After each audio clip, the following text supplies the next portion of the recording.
Ruhi travels 300 kilometers to her home, partly by train and partly by bus.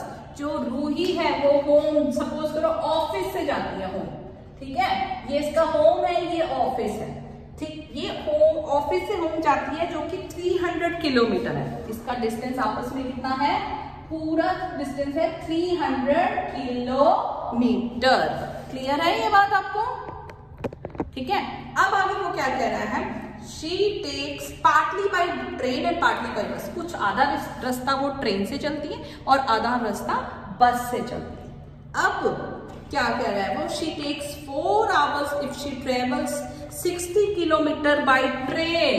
4 hours लगते हैं उसको अगर वो 60 किलोमीटर ट्रेन से जाए, 60 kilometre train and remaining by bus, मतलब आधे रास्ते में से वो 60 किलोमीटर ट्रेन से जाए और रिमेनिंग बाय बस। अब रिमेनिंग 300 में से 60 तो वो ट्रेन से चलेगी, तो रिमेनिंग कितना रहा। क्वेश्चन थोड़ा सा ट्रिकी है पर क्वेश्चन में ही आपका सोल्यूशन है। तो 60 किलोमीटर वो बाय ट्रेन जा रही है और रिमेनिंग बाय ट्रेन जा रही है, तो रिमेनिंग बस से जा रही है। बस के लिए कितना रह गया, 240 डिस्टेंस रह गया, 240 किलोमीटर बस पे जाने के लिए, क्योंकि उसका डिस्टेंस टोटल कितना है 300 किलोमीटर है। उसका घर 300 किलोमीटर दूर है, जिसमें से वो 60 ट्रेन से कर आई है, तो 240 वो बस से कर रही है। और उसको इस सब में कितने टाइम लग रहा है, 4 hours। आगे बढ़ेंगे, if she travels 100 kilometre by train and remaining by bus. अब कह रहे अगर वो 100 ट्रेन से चल रही है और रिमेनिंग बाय बस, बस से कितना हो गया फिर रिमेनिंग 200 किलोमीटर है ना। ये ट्रेन से 100 जा रही है तो बस से ऑब्वियसली 200 किलोमीटर जाएगी। तो क्या कह रहा है, by bus she takes 10 minutes longer. 10 minute उसको ज्यादा लगते हैं। जल्दबाजी में ये नहीं कि आपने क्वेश्चन पढ़ा फटाफट क्वेश्चन पेपर में और 10 मिनट्स लिख दिया कि वो 10 मिनट्स, कहाँ 4 hours, कहाँ 10 मिनट्स। 10 मिनट्स तो ऑब्वियसली नहीं होगा, 10 मिनट्स लॉन्गर कह रहे हैं, तो 4 hours प्लस 10 मिनट और लग रहे हैं उसको। क्वेश्चन क्लियर है आपको, ठीक है। आगे क्वेश्चन कह रहा है, find the speed of train and बस सेपरेटली। ट्रेन और बस की स्पीड आपने पता करनी है। तो क्वेश्चन में आमतौर पे जो चीज पूछी होती है आप उसको ही x और y ले लेते हैं। जैसे मैंने यहाँ पे किया, let speed of train is equal to x kilometre per hour and speed of bus is equal to y kilometre per hour. Now according to first condition के अकॉर्डिंग मैंने कहा टोटल टाइम इसको कितना लग रहा है, ठीक है। टोटल टाइम मतलब टाइम किसका, ट्रेन का होगा और टाइम बस का, ठीक है।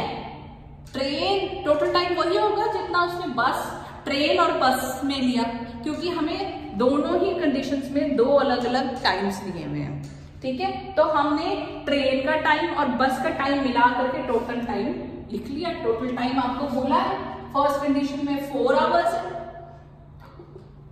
अब हमें इसमें ट्रेन में कितना टाइम लगता है नहीं दिया हुआ, लेकिन हमको ये तो पता है कि टाइम का फॉर्मूला क्या होता है, टाइम का फॉर्मूला होता है डिस्टेंस अपॉन स्पीड। डिस्टेंस कितना है 60, स्पीड कितनी है x, ट्रेन की स्पीड कितनी है x, ट्रेन का डिस्टेंस कितना उसने ट्रेवल किया 60, बस का डिस्टेंस कितना ट्रेवल किया उसने, बस पे उसने 240 किलोमीटर और बस की स्पीड कितनी है 1, ठीक है। ये हमारी फर्स्ट इक्वेशन बन गई, ठीक है।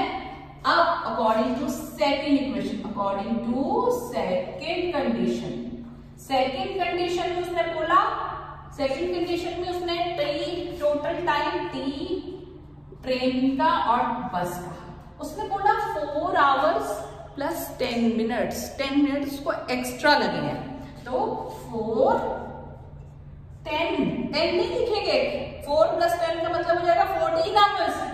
इसको आप मिनट्स को आवर्स में चेंज करोगे, 60 से डिवाइड कर लो।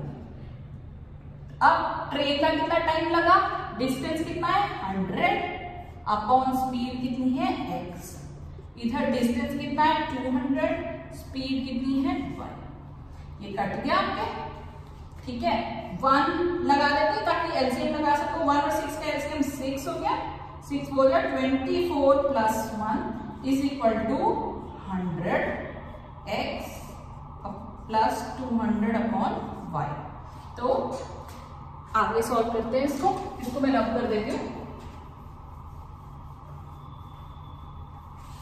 24 प्लस 1 कितना हो गया, 25 upon 6 is equal to 100 x plus 200 y।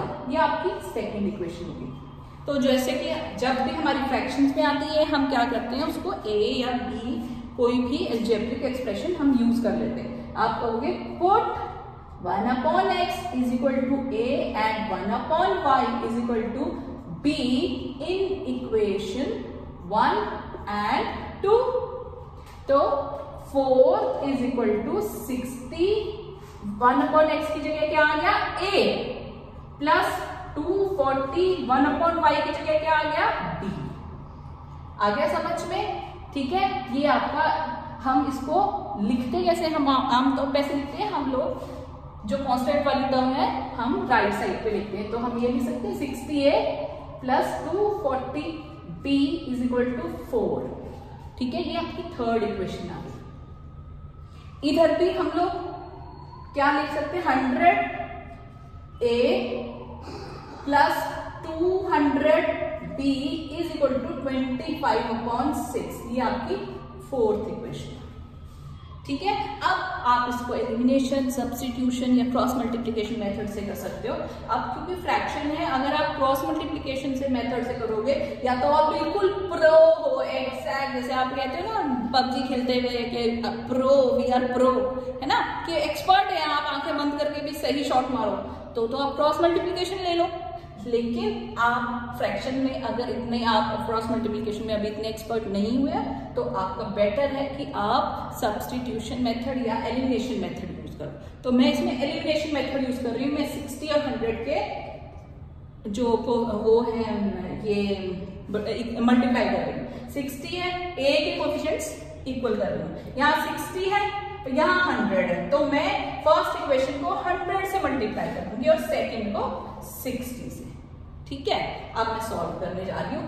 60 into 100 कितना हो गया, 60 a 2, 60 को मैंने 0020 a plus 24000b is equal to 400 और 1000 इंटू 60 करा, सॉरी 100 इंटू 60 किया, 6000 a plus 2 6 12 1 2 3 b is equal to 25 upon 6 into 60 किया, 25 अपॉन 6 इंटू 60 जो कि 10 आ गया, यानी कि 240 आ गया। अब मैं सॉल्व करूंगी इसको। 6000a plus 24000 24,000b is equal to 4000, 6000a plus 12,000b is equal to 250,240। Minus किया, कट गया आपका। ठीक है, आपका हो गया 12,000b इज इक्वल टू 150। तो b की वैल्यू कितनी आ गई, 150 अपॉन 12,000। 0 के साथ 0 कट गया, 5 के टेबल पे किया, 5 3s are 5 2s are 10, 40, 3 1s are 3 8s are 24, 0। b की वैल्यू कितनी आ गई, 1 अपॉन 80। अब आप चाहे जिस मर्जी इक्वेशन में वैल्यू पुट करके आप a की वैल्यू निकालो। मैं 3 में पुट कर रही हूँ। Put in equation 3 60a plus 240b की जगह मैंने क्या लिया, 180 इज इक्वल टू 4, 0 0 कट गया, 8 1s are 8, 8 1s are 8, 8 2s are 16, 8 3s are 24। 60a is equal to 4 minus 3, a is equal to 1 upon 60। ठीक है, तो आपकी b की वैल्यू 1/80 आ गई है और a की वैल्यू 1/60 आ गई है। अब मैं इससे x और y की वैल्यू निकालूंगी। तो नाउ हमने क्या किया था, 1/x को a लिया था, 1/x = a। a की वैल्यू कितनी आ गई, 1/60, x = 1/60, क्रॉस मल्टीप्लाई किया 60x, therefore x = 60 km/h